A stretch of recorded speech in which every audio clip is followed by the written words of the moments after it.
Saudaraku Megawati Hanyastri belum mau berbicara banyak mengenai kelanjutan karirnya bersama Daejeon Juwaja Respon.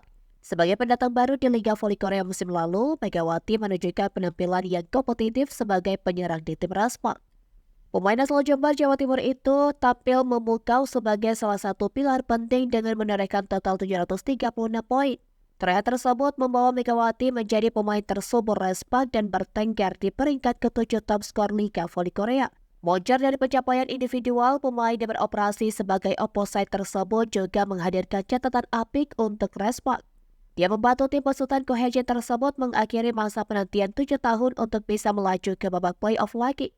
Tak ayal, banyak pihak pun yang menilai bahwa Respon wajib mempertahankan Megawati untuk menjadi amunisi mereka musim depan.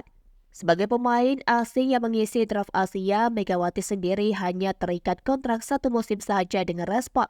Dengan kontrak yang belum diperpanjang, pemain berjuluk Megatron tersebut berpotensi besar dipinang tim lain di negeri gingseng.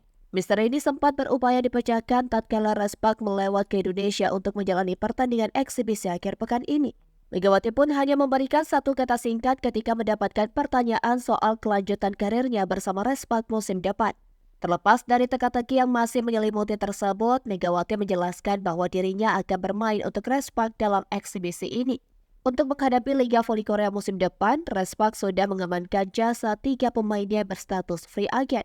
Mereka adalah Park Jae-min, Noran, dan Park Eun-ji setelah sebelumnya Koheji juga mendapatkan perpanjangan kontrak 3 musim. Sembari menunggu kepastian dan mengisi jeda antar musim Liga Voli Korea, Megawati memilih untuk tampil di Pro Liga 2024 bersama Jakarta Beat. Pertandingan antara Respon dan Indonesia All-Star akan dilangsungkan di Indonesia Arena Jakarta pada Sabtu 20 April 2024 mendatang.